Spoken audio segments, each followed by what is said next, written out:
Long before any nation called Germany existed, the lands between the Baltic, North Sea and Alps were home to early humans. As the Ice Ages waned, Mesolithic hunter-gatherers and later Neolithic farmers settled the fertile valleys of Central Europe. Over the subsequent millennia, these peoples developed into various Bronze Age and later Iron Age cultures which, by the final centuries BC, had manifested into a cultural divide, with Celtic tribes inhabiting the area to the south, while Germanic tribes, which had emerged from Scandinavia, came to occupy the north. The Celts of southern Germany were gradually absorbed by those expanding Germanic groups, who eventually came to inhabit the entire region encompassing the rivers Rhine and Danube, which formed a natural barrier between their lands and that of the expanding Roman Republic. In the 1st century BC, contact between Rome and these Germanic tribes began to increase, largely due to Roman generals such as Julius Caesar, who ordered legions across the Rhine and into the lands they called Germania. These early military expeditions, however, achieved little, so by the time of Emperor Augustus's reign in the early 1st century AD, more concerted efforts were made to bring the region of Germania and its inhabitants under Roman rule. This had disastrous consequences in the year 9 AD, when 3 entire Roman legions were ambushed and annihilated by a coalition of Germanic tribes in the Battle of Teutoburg Forest. This catastrophic defeat forced Rome to abandon any hopes of conquering Germania, and a decision was made to fix the border of the empire along a line following parts of the Rhine and Danube, as well as a series of fortifications known as the Limes Germanicus. Several Germanic tribes nevertheless lived under Roman rule to the south and west of the border, with many towns and cities, such as Cologne, Mainz and Regensburg, being established by the Romans during this time. As a result of this proximity, a residual Roman influence began to seep into Germania. Many Germanic warriors served in Roman auxiliary units, and the various tribes engaged in trade for Roman goods. Although elements of Roman material culture, such as pottery, plows, and even written language, began to penetrate Germanic society, they mostly retained their distinct way of life, revolving around settled farming communities without cities or coinage, and were led by warrior elites who upheld a pagan religion worshipping gods like Odin and Thor. Life in Germania remained largely unchanged in the following decades, up until the late 4th century, when a new group of people emerged from the east and triggered a domino effect that would bring irreversible changes across both the Roman and Germanic worlds. The Hunnic invasion of Eastern and Central Europe triggered the so-called Migration period, which saw hundreds of thousands of Germanic peoples move westwards into the territory of the Roman Empire. This movement coincided with a dramatic weakening of the empire itself over the course of the 5th century, resulting in many of the tribes capitalizing on the opportunity to carve out new homelands for themselves. The Vandals and Suebi overran Roman Spain and advanced into North Africa. The Burgundians and Franks established kingdoms in Gaul. The Angles and Saxons invaded and settled across Britain, and the Visigoths even went on to sack Rome itself in 410 AD. By the end of the 5th century, the Western Roman Empire had practically collapsed, and in its place stood a patchwork of new barbarian kingdoms which began blending Germanic tribal leadership with lingering Roman institutions. The Goths, Lombards, and others adopted elements of Roman law, Christianity, and administration, but it was the Franks who applied this cultural fusion most effectively, carving out a large kingdom across much of what is now France and Western Germany under the leadership of King Clovis I. In the eastern part of Germany, however, the chaos born out of the Migration period brought about a different set of results. The Germanic peoples who had once inhabited the region between the rivers Elbe and Oder were replaced by Slavic tribes from the east, giving rise to contrasting societies such as the Obotrites, Veleti, and Sorbs. It would nevertheless be the Frankish kings in the west who began to bring the other Germanic tribes of Western and Central Europe under their sway over the course of the 8th century. The greatest of these kings, Charlemagne, significantly expanded the borders of his kingdom by waging a brutal 30-year campaign against the pagan Saxons in the northeast. He also defeated the Bavarians and Lombards, extending his dominion southward into Italy. In recognition of his power and piety, Charlemagne was crowned Emperor of the Romans by Pope Leo III on Christmas Day in the year 800. This moment symbolically resurrected the Western Roman imperial title and laid the ideological foundations of what would later be called the Holy Roman Empire. Upon his death in 814, Charlemagne was buried in the German city of Aachen, which he had made his northern capital. But the empire he had spent his life expanding and consolidating would not long remain intact. Charlemagne's grandsons divided his empire between them in the year 843, splitting it into 3 roughly longitudinal realms. The eastern portion, comprising much of modern-day Germany, came to be known as East Francia and was ruled by Louis the German and his descendants of the Carolingian dynasty. Then, in 919, the German dukes elected the first non-Carolingian king, Henry the Fowler, a Saxon, marking the beginning of the Ottonian dynasty. However, it would be his son, Otto the Great, who would ultimately establish the earliest foundations of a united German state. After defeating the Magyars of Hungary at the Battle of Lechfeld in 955, Otto conquered much of Italy and was crowned Holy Roman Emperor in 962, reviving Charlemagne's imperial ideal. Images like this of Otto at the Battle of Lechfeld take an enormous amount of time and effort to source and integrate into our production process. That's why we're grateful for stock media subscription services like Storyblocks, the sponsor of this video. When putting our videos together, we often need extra visuals, sound, or music to really bring history to life, and Storyblocks makes that easy. With just one subscription, you get unlimited downloads of high-quality stock media, including video, music, sound effects, images, and even templates, all in one place. That unlimited model gives us the freedom to experiment, test ideas, and focus on storytelling without worrying about extra fees. Everything is royalty-free, pre-licensed, and ready to use, so we can spend less time searching and more time creating. Get 2 extra months free with annual plans for a limited time only at storyblocks.com/thisishistory. Throughout the High Middle Ages, the Holy Roman Empire played a central role in European affairs, but it was never a centralized nation-state. Instead, it was a vast feudal conglomeration of semi-independent duchies, counties, bishoprics, and free imperial cities. Though emperors like Frederick I Barbarossa and his grandson Frederick II were powerful and ambitious rulers, they could never fully unite the divergent factions and dynasties of the innumerable princes spread across Germany. Over time, more power shifted to these regional lords, with a landmark turning point in this political evolution coming in 1356, when Emperor Charles IV issued the Golden Bull, which decreed that each new emperor of the Holy Roman Empire would henceforth be elected by 7 of the German princes. Consequently, by the late Middle Ages, the German lands remained politically fragmented and bound only by a common emperor. Yet despite this political disunity, the Germans of this era shared linguistic ties and participated in a broadly common medieval culture. Gothic cathedrals rose in cities like Cologne and Strasbourg. German knights and mercenaries marched together on crusades. Universities were founded, such as Heidelberg in 1386, and German artisans and traders prospered in commercial organizations such as the Hanseatic League, which operated in ports and cities along the Baltic and North Sea coasts. There were also a wider migratory movement of German peoples into Eastern Europe during this time, which gave rise to many German settlements and a cultural diffusion of Germanization in parts of what is now Poland and the Czech Republic. Similarly, large swathes of the Baltic region were conquered by the crusading efforts of the Teutonic Order, which for the most part was composed of German knights and soldiers. With the dawn of the 16th century, Germany and the wider Holy Roman Empire as a whole underwent a brief period of political consolidation. Emperor Maximilian I introduced a set of imperial reforms that saw a more unified state begin to emerge, with standardized laws and policies. However, much of this progress was undone by a seismic event that unfurled across the German-speaking world in 1517, the Protestant Reformation.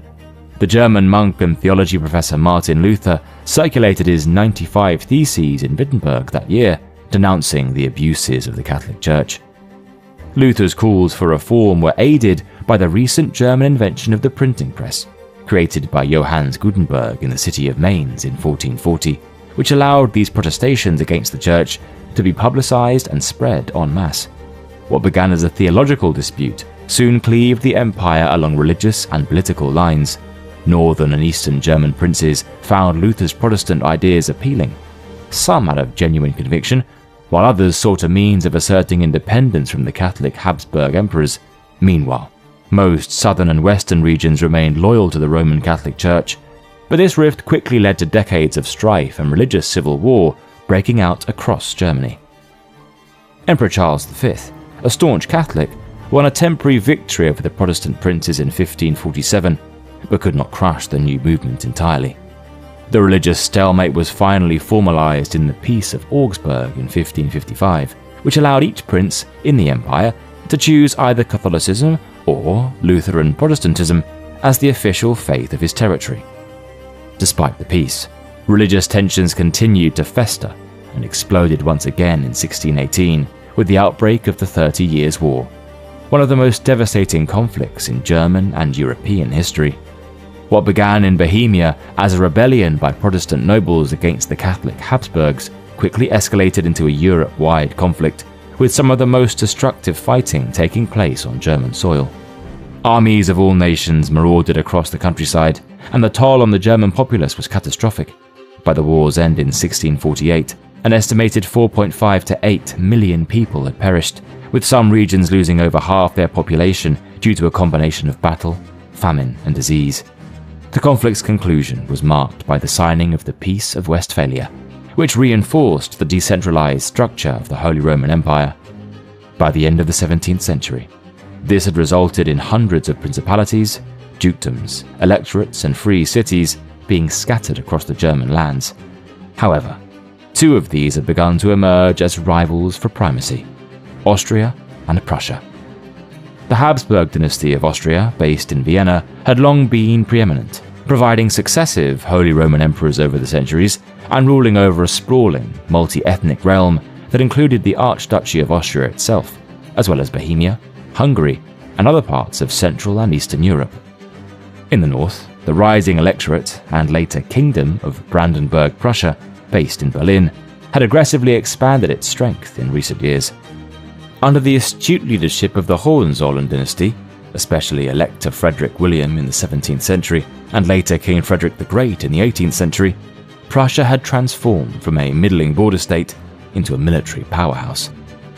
Frederick the Great, in particular, modernized the Prussian bureaucracy and army, which he deployed in a series of audacious wars that upended the balance of power across Europe in the mid-18th century. During the Silesian Wars and the 7 Years' War, Prussia, against all odds, held its own against Austria, France, Russia, and other foes. So much so that by the time the latter conflict concluded in 1763, Prussia had nearly doubled its territory and had emerged as a recognized great power. From this point on, German affairs would be dominated by the rivalry between Habsburg Austria and Hohenzollern Prussia. The 18th century also coincided with Germany's progress in the age of the Enlightenment. Literary giants like Goethe and Schiller wrote in Weimar, while philosophers like Kant and Leibniz also made their mark. Musical prodigies such as Bach and Mozart emerged during this time, often sponsored by the German upper classes to perform in theatres and private homes. Yet despite this cultural progress, which went some way to promoting ideals of German nationalism, politically, Germany remained divided and would soon be shaken by the next epoch-defining force at the end of the century. The French Revolution, which began in 1789, and the subsequent rise of Napoleon Bonaparte, convulsed Europe, and Germany was no exception. The ideas spread by the revolution initially led some in Germany to hope for the triumph of reason and rationalism, inspired by Enlightenment thinking. On the other hand, the royal courts of Vienna and Berlin denounced the overthrow of the French king, as well as the emergent notions of liberty, equality, and fraternity. Military conflict soon followed when Prussian and Austrian forces joined a coalition of other European states to launch an invasion of France in 1792 and put an end to these revolutionary ideas once and for all. This plan, however, quickly backfired. The French successfully repelled the invasion and went on the offensive, unleashing a wave of successive military conflicts that would embroil not only Germany, but the entire European continent for the next 2 decades. By 1806, the French Emperor Napoleon had defeated Austria and Prussia and reorganized the map of Germany. In July of that year, he coerced 16 German princes into forming the Confederation of the Rhine, effectively a French puppet state covering western and southern Germany. Days later, on the 6th of August, the last Holy Roman Emperor, Francis II, abdicated and formally dissolved the Holy Roman Empire under French pressure, thereby ending an institution that had lasted for over 1,000 years since the days of Charlemagne. Napoleon's domination nevertheless brought profound change and promoted a sense of nationalism within Germany that had not been seen before. After Napoleon's disastrous invasion of Russia and subsequent defeat at the Battle of Leipzig in 1813, German forces joined the final Allied push into France itself. By the time the Napoleonic Wars ended in 1815, the victorious powers convened the Congress of Vienna to restore order. One of the settlements agreed upon was the formation of a new German confederation, a loose association of 39 sovereign states, down from the 300 plus of the old empire, which was essentially a diplomatic league intended to provide mutual defense and preserve the status quo. The 19th century thus opened with Germany still fragmented, but a growing sentiment of nationalism, defined by the idea that all German people should be united under one nation-state, was beginning to take root. Following this, in 1848, a wave of liberal revolutions swept Europe, and Germany was a central stage. Revolutions broke out, sparked by demands for constitutional government, national unity, and liberal rights. In Frankfurt, an all-German National Assembly convened and even drafted a constitution for a united Germany, offering the imperial crown to the King of Prussia. But the movement failed. King Frederick William IV of Prussia refused, and conservative forces, backed by Prussian and Austrian arms, suppressed the uprisings the following year. Many disappointed liberals emigrated, while for those who remained in Germany, the cause of unity and freedom entered an uneasy dormancy.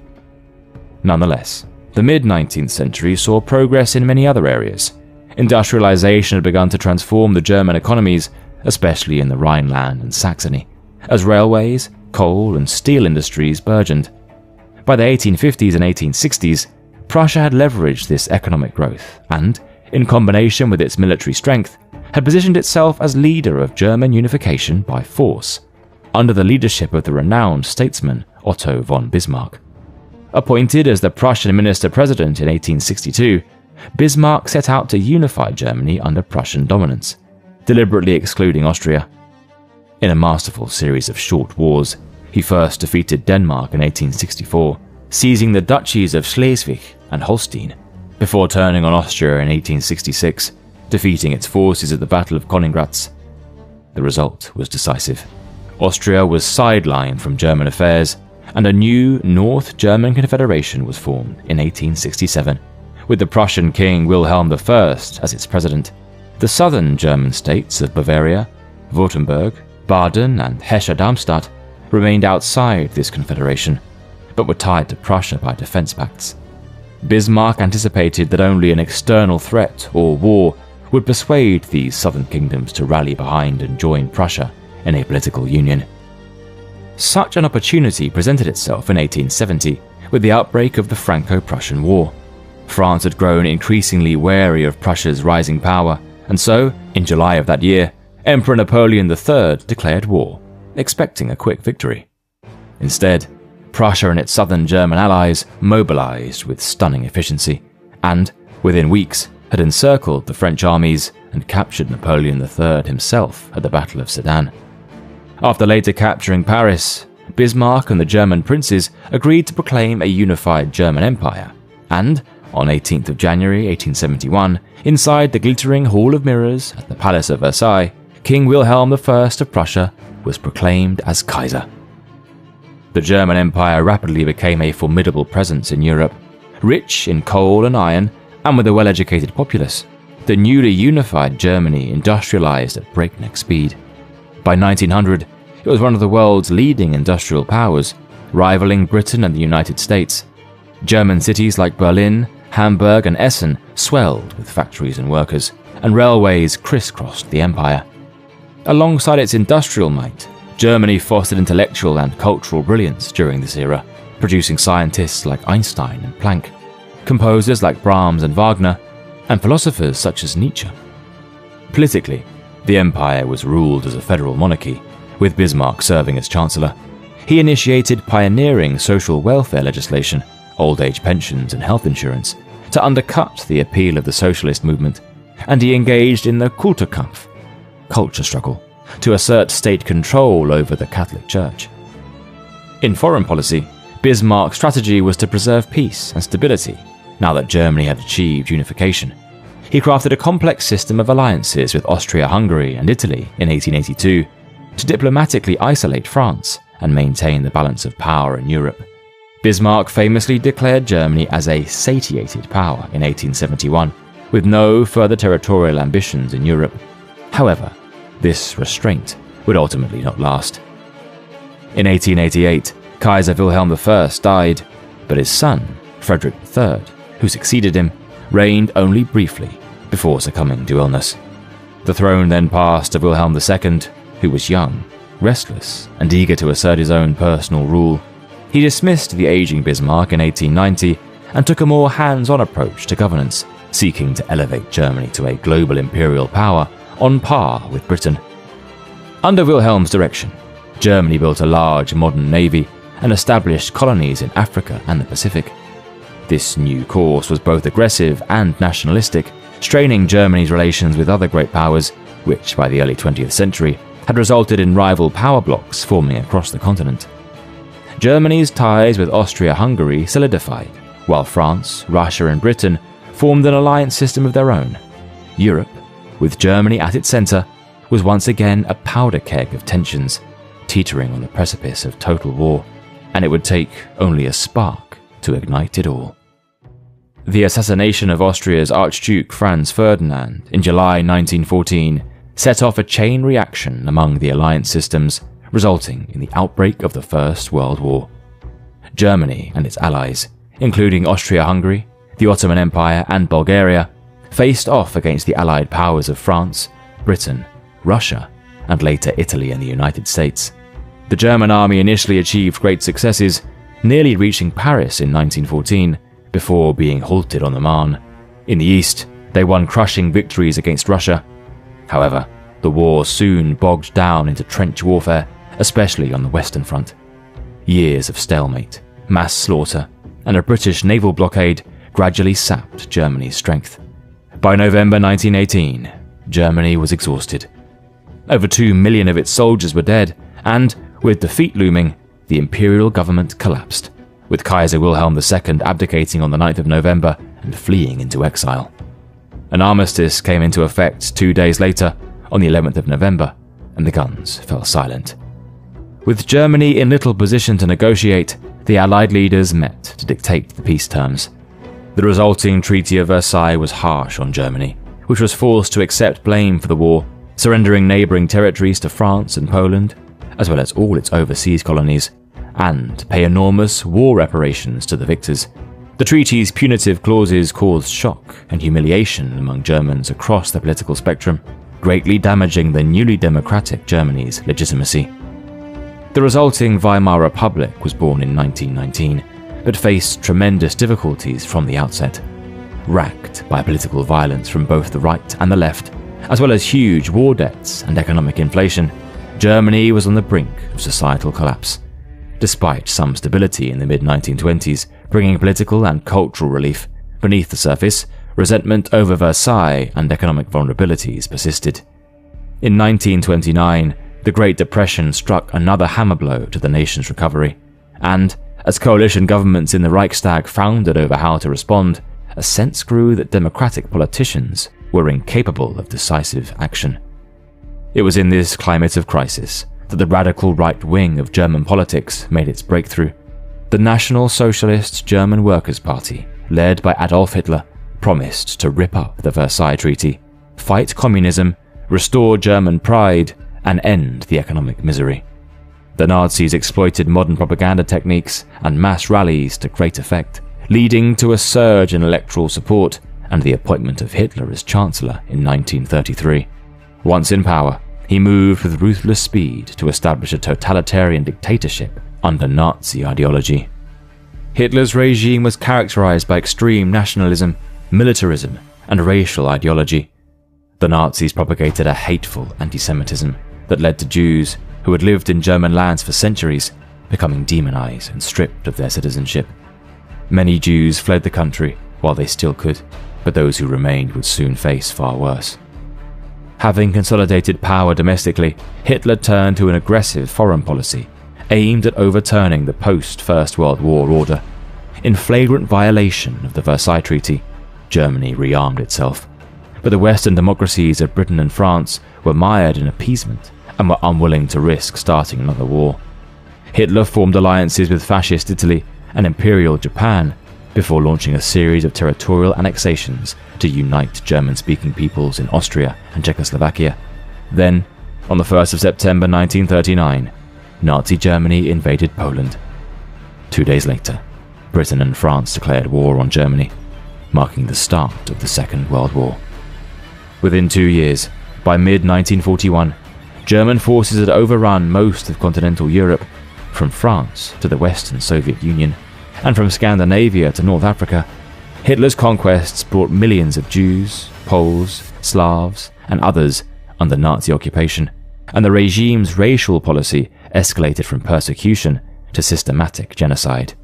By the following year, 1942, however, Germany's progress in the war had begun to reverse. The Allies, now comprising Britain, France, Russia, and the United States, went on the offensive, and, over the next 3 years, gradually closed in on Germany from both east and west. By the spring of 1945, much of Germany lay in ruins and was on the brink of imminent defeat. On the 8th of May, Germany surrendered unconditionally, thereby ending the war in Europe. In the aftermath of the Second World War, Germany ceased to exist as a unified state once again. The Allied powers carved out and occupied different zones across Germany, and similarly divided Berlin into 4 respective sectors. The intention was to administer Germany jointly and eventually determine its future. However, as the Cold War set in, cooperation frayed, with the Western Allies merging their zones economically to pursue reconstruction along free market lines, while the Soviets stripped their zone of industrial assets and installed a communist administration. By 1949, it was clear that Germany was split by more than just occupying armies. It was divided by the ideological Iron Curtain that had descended across Europe. The 3 Western zones formally united to create the Federal Republic of Germany, commonly known as West Germany, while the Soviet zone became the German Democratic Republic, or East Germany, with a communist government backed by the Soviet Union. The remaining decades of the 20th century saw the Cold War play out, with the 2 rival German states forming the front line between ideological East and West. The contrast between the two was stark. West Germany became a liberal, democratic and capitalist society, whilst East Germany became a Soviet satellite state with a centrally planned economy, governed by a repressive one-party dictatorship. This division was iconically encapsulated by the construction of the Berlin Wall in 1961, which sealed off West Berlin to stop the growing number of people from the East escaping and seeking their freedom. For nearly 4 decades, Germany remained divided, but by the 1980s, the GDR's economy was stagnating, and dissatisfaction simmered beneath the surface of the seemingly stable communist regime. The crucial year came in 1989, when peaceful mass